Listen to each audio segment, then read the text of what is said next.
Praise God. Praise God. God is good all the time and all the time. God is good. Praise God, praise God. Isang mapagpalang araw po sa bawat isa. Sa pagkakataong ito, tayo po ay dudulog, lalapit sa ating Diyos na buhay ng may pananampalataya na kung saan may dalawa o tatlo na nagkatipon sa kanyang ngalan. Naroon siya sa kanilang kalagitnaan. Sa araw na ito, tayo po ay dudulog sa Panginoon sa ngalan ng bayan ng Kwartero sa probinsya ng Kamigin. Ating hihilingin na maitatag ang altar ng ating manunubos sa bayan ng Kwartero. Maimutag sa atong mga kaigsuunan diha sa Visayas ug sa Mindanao. Bisan pa katong atong mga kaigsuunan nga anaa sa Luzon ug sa laing nasod. Dalaygon ang Ginoo sa walay katapusan. Ang ating pong pagsambay mula sa Aklat ng Mga Awit, 79 na kabanata, ang talata po ay 13. Kaya nga, O Yahweh, kaming iyong lingkod, parang mga tupa sa iyong pastulan. Magpupurit, laging magpapasalamat sa iyong pangalan.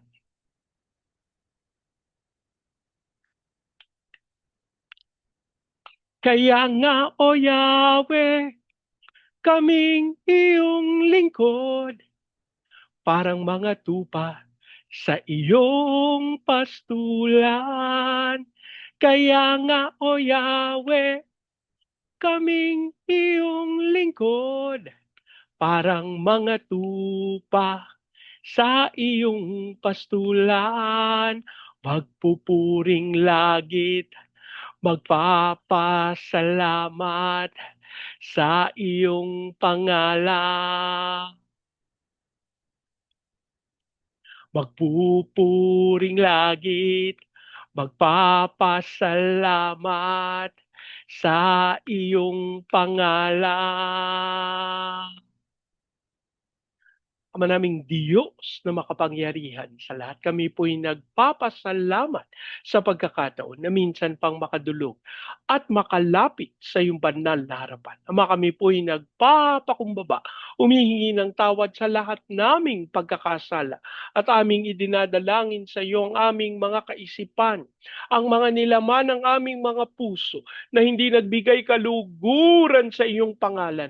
Dasal namin ang iyong paglilinis, pagbabago sa pangalan ng aming Panginoong Hesus. Dasal namin ang banal na dugo ng aming manunubos ang siyang pumawi sa lahat naming karumihan at tunay na magsaayos sa aming mga buhay. Amin din pong idinudulog sa iyo ang bayan ng Kwartero sa probinsya ng Camiguin. Ang aming panalangin ng lahat ng altar at lahat ng kasunduan na ginawa sa bayan ng Kwartero nang hindi ayon sa pangalan ng aming manunubos ay mapawalang bisa sa pangalan ni Jesus at ang aming panalangin sa pangunguna ng iyong Santong Espiritu maitatag ang altar ng aming Panginoong Hesukristo sa bayan ng Kwartero. Maraming salamat po ang aming pag-asa at tinugon nyo at tinanggap namin ang aming panalangin sa pangalan ng aming Panginoong Yesus. Amen. Amen. Amen. Amen. Amen. Amen. Amen. Praise God. Praise God. Ang atin pong pagbubulay ay mula sa Aklat ng Genesis, 36 na kabanata. Ang talata po ay 1 at 2. Ito ang kasaysayan ng lahi na mula kay Isaw na tinatawag ding Edom. Ang napangasawa niya ay mga Kananeya,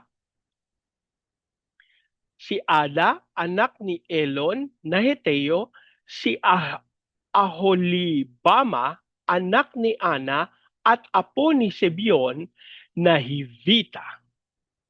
Ang Diyos po ang magpala ng kanyang buhay at makapangyarihang salita.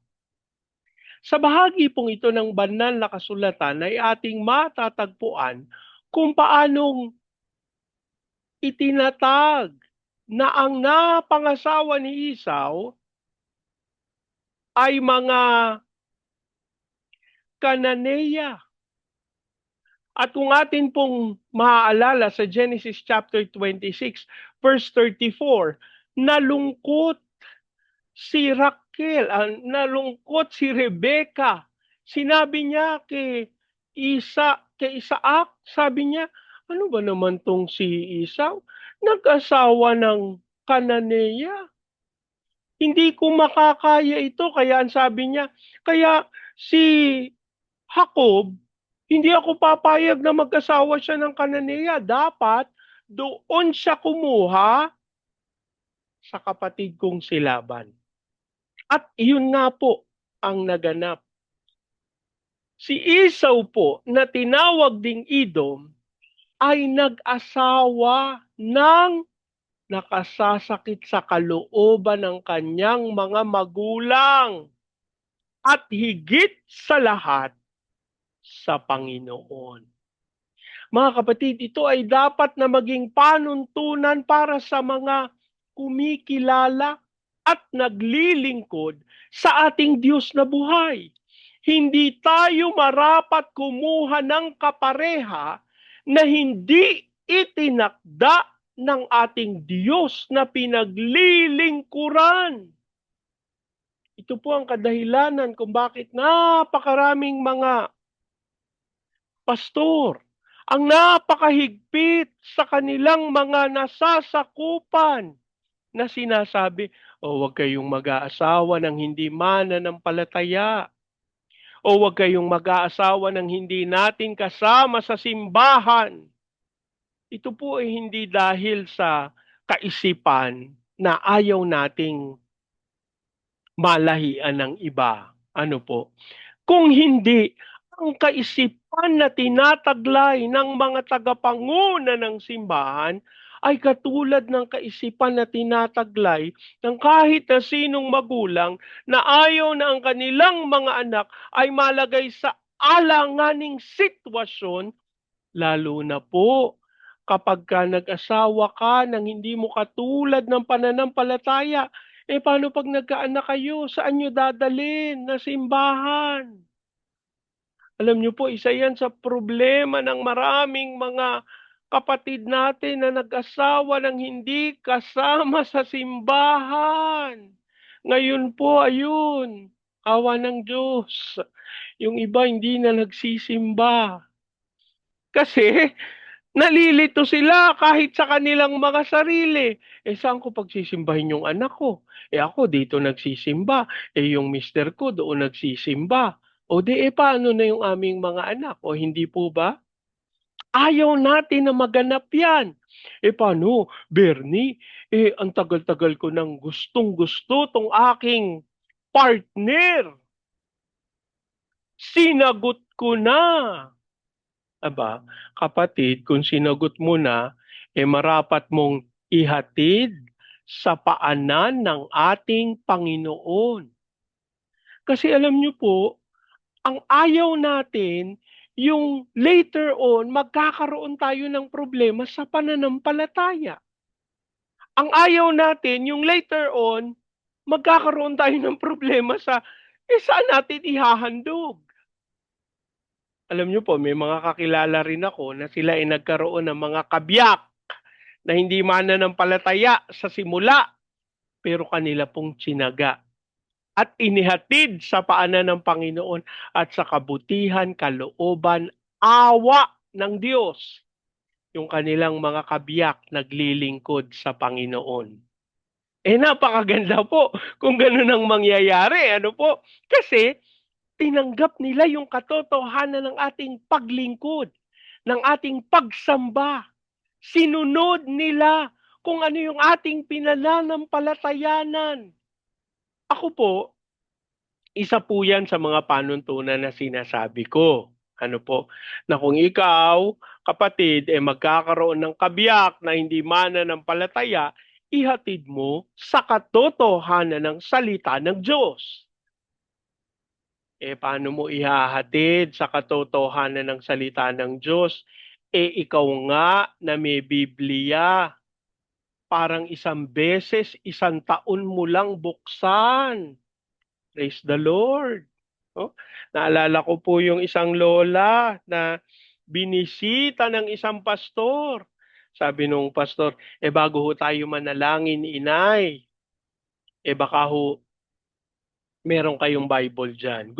Meron lang hong bersikulo. May mga sitas sa banal na kasulatan na gusto kong basahin sa inyo. Sabi niya, sandali po, Pastor, kukunin ko po yung Bible ko. Pumasok sa kwarto at pagkatapos, nung lumabas si nanay, sumisigaw, Pastor, Pastor, praise the Lord! Isang buwan ko nang hinahanap yung salamin ko. Nasa Bible ko lang pala. Hindi alam ni Pastor kung siya'y matatawa o maluluha. Nanay, isang buwan na kayong hindi nagbabasa ng Biblia. Kaya hindi nyo makita yung inyong salamin.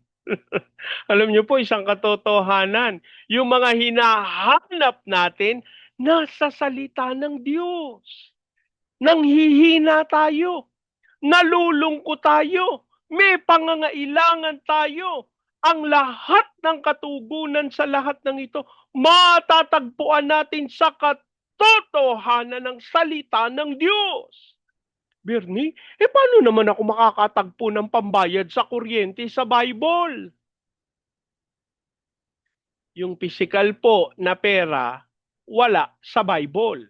Pero sinisiguro ko po sa inyo, magmumula ang pananampalataya na ipinagkaloob na ng Panginoon ang inyong mga panalangin kapag siniyasat nyo ang katotohanan ng salita ng Diyos na nagsasabing ang pangako ng Panginoon, hindi kita iiwan, hindi kita pababayaan. Paano ka pa mag-aalala kung saan ka kukuha ng pang-tuition ng anak mo? Kung ang katotohanan ito ng salita ng Diyos, panghahawakan mo. Alam niyo po, ang inyong lingkod patunay ng pagsama ng Panginoon.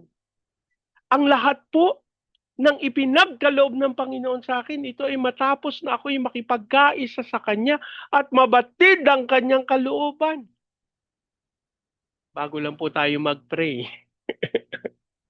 pinapunta po ako ng Panginoon ng Singapore. Nang ako po sabi ko, Lord, wala akong pamasahe. Sabi ng Panginoon sa akin, humanap ka ng airport, hindi sa Manila. Sabi ko, Panginoon naman, ito lang ang airport dito, sabi ko. Paano pa ako pupunta ng Singapore ng saan ako maghanap ng airport? Sabi ko sa Panginoon, sabi ng Lord sa akin, humanap ka ng airport, hindi sa Manila. Pag-search ko po sa internet, meron palang airport sa Clark, Pampanga. Aba, nag-search po ako. Alam nyo ba, yung pamasahe pa Clark, galing ng Clark papuntang Singapore, wala pang 2,000. Sabi ko sa Panginoon, o yan Lord, meron nga, may pamasahe nga, may airport nga, may fare na naka-sale. Wala naman akong pera, wala akong pambayad. Alam niyo po, nung pagkakataon na yun, may tumawag sa akin. Sabi niya, magkita tayo. Sabi ko, bakit? Sabi niya, basta magkita tayo, pumunta ka rito, sabi niya. Pumunta po ako doon sa lugar kung saan niya sinabi. Pagkatapos po, inabutan ako ng 2,000. O, para sa iyo yan. Sabi ko, ha? Hindi ko naman po kailangan ng pera sa isip-isip ko. Wala akong paggagamitan. Sabi ko, hindi ko kailangan. Hindi para sa iyo yan, sabi niya. Tapos po, sabi niya, malayo yung pinapuntahan niya sa akin lugar. Sabi niya, kinuha na kita ng sasakyan. Ibinook niya na po ako ng sasakyan at siya na ang nagbayad. So, ibig sabihin, yung binigay niya 2,000 sa akin, hindi ko magagastos. Kasi, yung mamasahe ko, ipinamasahe niya na ako. Alam niyo, pagdating sa bahay, sabi ng Panginoon sa akin, i-book mo na ang Singapore. Mga kapatid, ano ang inyong pangangailangan? Isang katotohanan. Makinig tayo sa Panginoon at sundin natin ang kanyang dakilang kalooban at sigurado ipagkakaloob niya ang lahat nating pangangailangan. Manalangin po tayo. Ama naming Diyos na makapangyarihan sa lahat, kami po ay lubos na nagpapasalamat sa iyong kabutihan. Sa pamamagitan ng iyong salita, nagiging maliwanag sa amin na ang lahat naming pangangailangan sa inyo magmumula. Kaya't sa oras na ito kami po'y humihingi ng tawad sa mga pagkakataon na kami lumabag at hindi sumunod sa inyong dakilang kautusan. Lord, kami po'y patawarin mo.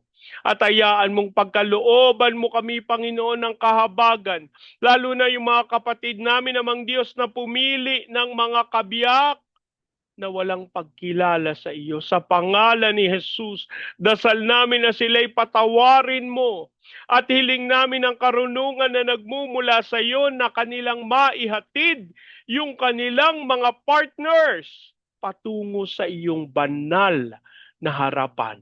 At sa pangalan ni Jesus, dasal namin ang himala ng iyong kapangyarihan na ikaw ay tanggapin bilang Diyos at tagapagligtas ng kanilang mga kapareha.